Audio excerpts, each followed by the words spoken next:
tax on the bricks and the mortar that were coming in. To bring in 1,000 bricks cost you 5.75 francs. That was going into the city coffers. Okay?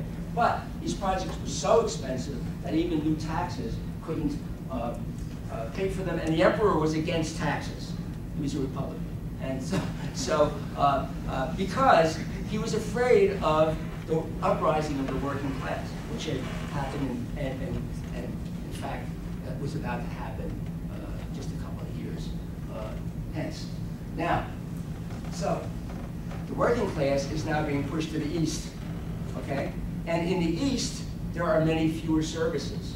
So they're not being kept as happy as they should have been. And they're moving to the political left. That symbol is the symbol of the Socialist Party in France. I just stuck it in here. And they're moving to the left. And they're here. So originally, the 18th, 19th, well, the 12th, 13th, 14th, 15th, 18th, 19th, and 20th were suburbs. They weren't added to Paris, but they were in 1860. Haussmann began to add services there, like better water, but it wasn't as good as when it came into the rest of the city. Now, just give you a comparison. You remember the buildings I showed you, right? The middle class apartment buildings. This was an area called the zone. These photos were taken later, about 50 years after Haussmann, but the zone still existed. What was the zone? The last series of fortifications that went up around Paris were built in 1840. Between the final wall, the other walls have been torn down, 4 other walls. Between the final wall, the walls kept moving out, of course, as the city expanded. Between the wall and the outside and the wall and the inside, there were open spaces. There were free fire zones. The artillery and the troops had to have maneuvering room, and they had to be able to get guns on top of the wall to fend off an enemy. And soon they would have to do that as the Prussians attacked Paris in 1870.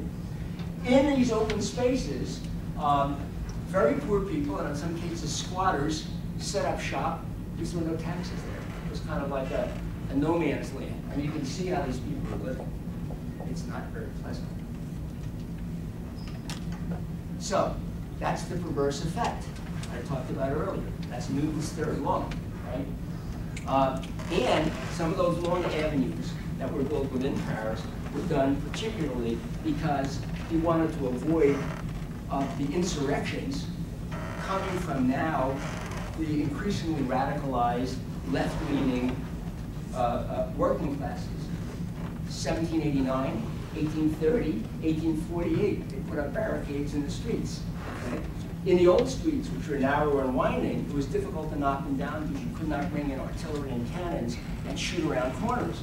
In the new streets, which were rectilinear, it was very easy. The army would move in case of an insurrection, a barricade would go up, they bring in the cannons, and they begin to shoot. And so, this is exactly what you see in this slide. In 10 seconds. In the Franco-Prussian War, Paris was surrounded. The government moved to Versailles. It wanted to make a deal with the Prussians, get them away from Paris. The National Guard in Paris, which was composed largely of lower-class bourgeois artisans, refused to surrender their guns. And so the Prussians let the French take care of it. The remainders of the French army, which had been defeated in the east but was now centered around the west of Paris, attacked. It became a mini civil war. And in 6 weeks, from March to April of 1871, there was a phenomenon called the Paris Commune, where Paris decided it was succeeding from the French Republic. The Second Empire had now fallen, by the way. The emperor had been taken prisoner in this war. Okay? So, the French are fighting each other. About 25,000 people died. It's very bloody. But the illustration of the Haussmannian changes can be seen here, because the communards, who fought valiantly, didn't have a chance. The barricades didn't work, because when they were set up in the new streets, it could be knocked down very easily when the army brought in its heavy guns and began to pound away at them.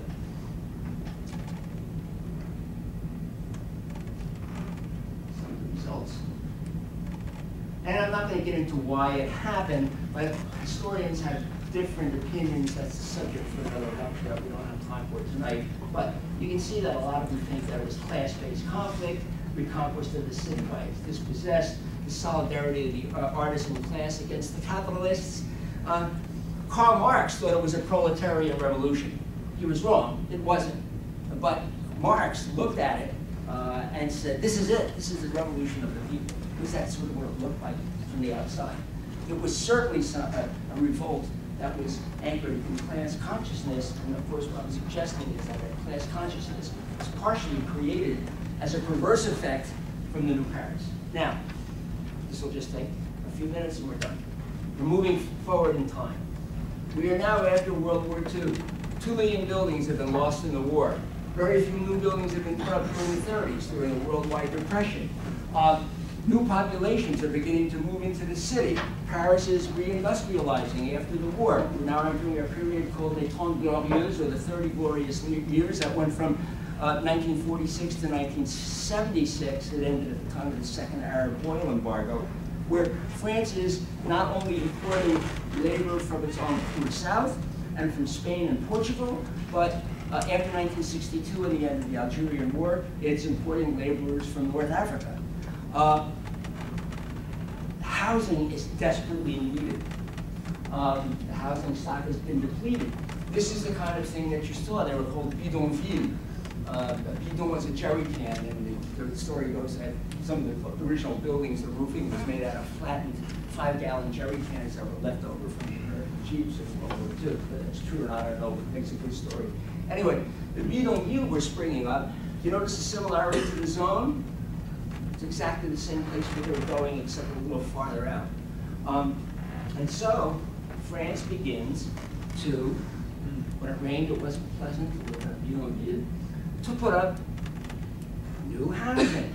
Where's the housing going? It's going on the periphery of the city, and particularly in the north and the east of the city where the working classes live, because that's where it's needed the most. It's done by industrialized methods. They would take a crane, attach it to a railroad car, run tracks down, and just build these straight lines of apartments. They call them bars, like an ingot. You know, it's just one bar after another. This is one of the early ones called Sarcelles. Now, originally, some of you may know a novel by Christiane Rochefort called Les Petits Enfants du Siècle, The Children of the Century. She comes from a working class white family and a French family who moves into this and they think it's great. They then become wealthier during the 30 glorious years and they move out. Into this then begin to move people of color who are now in the French scheme of things going to become as marginalized as the workers of the 19th century were. They're largely immigrants, especially those who came from north and sub-Saharan Africa in the 60s when they were needed to work in burgeoning French industries. Now, one of the problems with these suburbs is that they face all kinds of dysfunctionalities.